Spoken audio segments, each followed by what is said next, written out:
What's up, guys, and welcome back to the channel. So, it's snowing, and I tried walking around out here. This is the third time I filmed this video. Remember, all mine are one takes. I don't get to edit anything. And I have stepped in a puddle over my boot, and I have slipped and fell. So, we're doing this one inside the truck. I am in, they call it a truck stop, but it's a dirt lot next to a railroad track that is somehow adjoined to a cafe that's right there. There's one actual truck stop along my route because for whatever reason Washington doesn't have very many of them. And I've hit that one twice, once at 3 p.m., once at 5 p.m., and both times it was completely full. And Trucker Path says that it's full now, which makes sense because it's almost 10 o'clock at night. So, rather than going there where we would have just barely made it and ran out of time, and then try and find somewhere to park, I decided to stop here, which is about an hour and a half away from that truck stop. And we are about 2 hours from our drop. I was not able to get you guys a video of that Cougar fifth wheel, which sucks because that thing was really cool on the inside. In fact, if I could find that floor plan with a toy hauler, I would buy it immediately. It was awesome. So, you'll just have to look that one up online. It's Cougar fifth wheel. It had 3 slides. I don't know. My BOL does not show the model. It just says it's a Cougar. So you'll have to look that up. I apologize. I don't have that information handy. We have a 35-foot Cougar on the back now, but this one's a bumper pull, not a fifth wheel. So, the load boards are back to crap. A message came out in the app this morning saying to expect that for the entirety of this month due to shows, which is what I'm seeing on the board. There's a lot of shows, which, those are typically shorter runs, and that's kind of what they're loading the board up with right now because they have to get these out for the shows. I understand it. I don't like it, but I get it. They have to run the business, and that's what the customer is demanding, so I understand. I try not to hook up for less than $600, just because because I'm not paid for traveling to the unit, I'm not paid while I'm hooking up, I'm not paid while I'm unhooking. I'm only paid while I'm moving with the trailer behind my truck. So general rule of thumb, I try and look at the $600 or higher loads, just because that's kind of, to me, where it makes sense for taking the deadhead and the hookup time and whatnot. Like I said, I spent that whole week doing those Colemans. Took me 5 days, and I made $500 or $600 that whole week. Looking at it, I was going, well, shoot, this is, $1,400. This is a great deal. But when you factor in the deadhead, I wasn't making much. But the load boards were dead, so I took what was available. So this time, I actually spent a whole day looking at all the loads and trying to pair them together and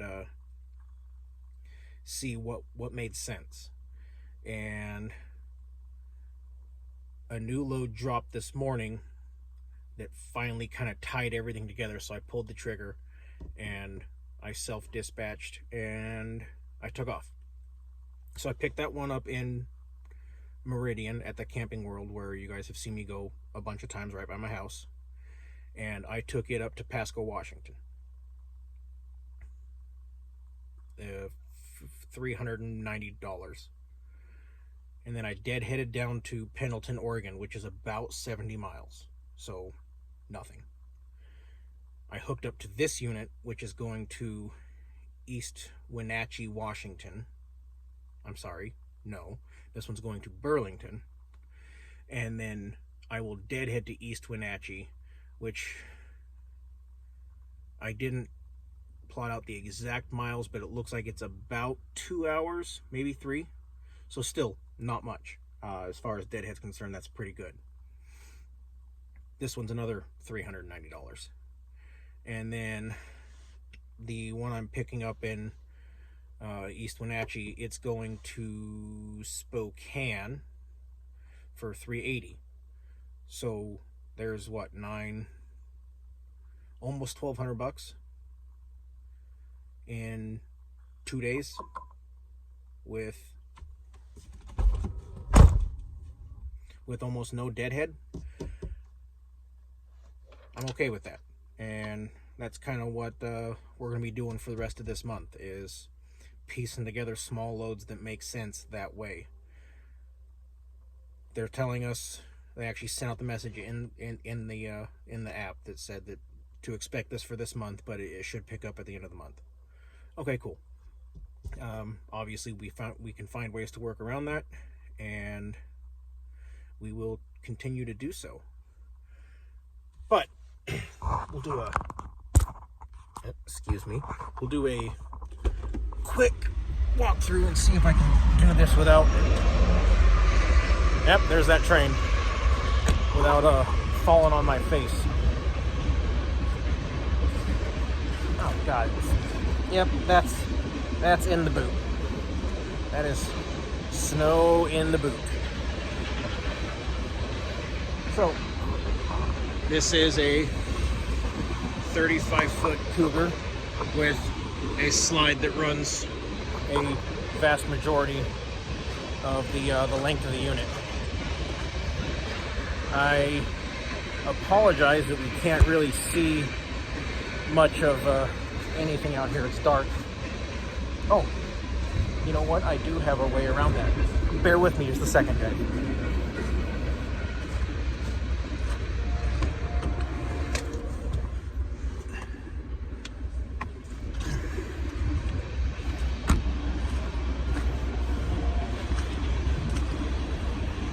Picked up this nifty beanie with a flashlight in it. Thank you, Chris. So we've got a 35-foot Cougar with, as you can see, a good sized slide. The floor plan of this is kind of whatever. It's real basic. You come in this door and there's a bathroom, and right next to the bathroom is a set of bunk beds, and then you have the whole living area. Open up this door and there's a closet, like a pantry closet, and then the bedroom. Real basic layout, nothing special. I don't want to open the door and then get the stairs down into this crap and put it back inside and get the inside of the unit dirty. If this was that fifth wheel, I would have done it, and then I would have just cleaned it out before I dropped it off, because the inside of that thing is so cool. Anyway, this is where we are. This is why we are stopped, because this was out on the roads as well. And this is a big girl to be going through that snow. Temperatures dropping, the roads are starting to ice up. I found a couple slick spots. I wanted off the road, and I didn't want to risk getting to that truck stop and having it full, which it said it was. So we're gonna sleep here, drop this one off first thing in the morning, buggy down, get the third unit, deliver it, and we'll see if the load board says we're going home or if it says we're going to keep running. I'm hoping I can find something to keep running. I've spent enough time at home. I love my family. However, loving the family doesn't pay the bills.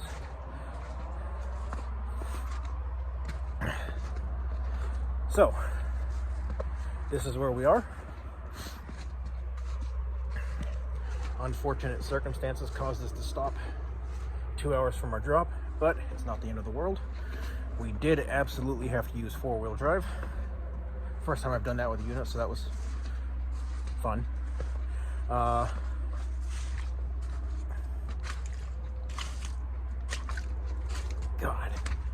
that's deep.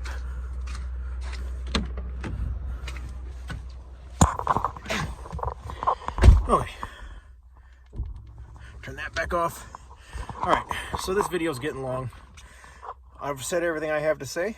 I'm gonna go ahead and rack out and get some sleep, because I got to get up early and get this unit delivered, go grab the third one, deliver it, and see where the road takes us after that. So as always, those of you out here with me, I wish you fair winds and following seas. Take care and have a great day.